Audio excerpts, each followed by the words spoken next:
Aston Villa ទៅហែកស៊ីក្រុម Feyenoord ដល់ក្នុងផ្ទះស្វាគមន៍ប្រិយមិត្តជាទីមេត្រី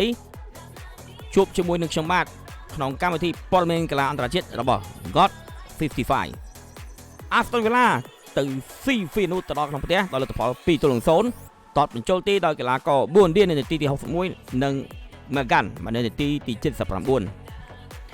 Aston Villa ចាប់ផ្ដើមមកវិញហើយបន្ទាប់ពីធ្វើបានល្អមែនទែនក្នុងពីប្រកួតចុងក្រោយដោយយកឈ្នះ Fulham ដោយលទ្ធផល 3-1 នៅ Premier League ហើយមកយកឈ្នះ Aston Villa នៅក្នុងក្របខ័ណ្ឌបាទ Europa League កាលពីម្សិលមិញនេះ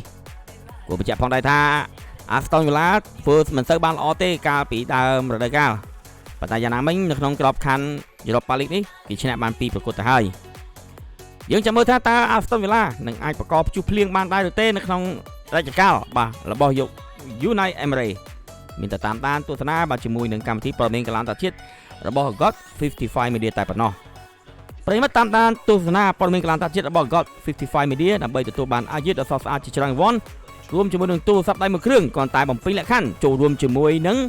បាទ God 55 Media ដែលចុច like page របស់ពួកយើងនិង Channel Telegram របស់ពួកយើងតែប៉ុណ្ណោះគណៈពេលនេះខ្ញុំបាទសូមអរគុណបាទសូមជម្រាបលា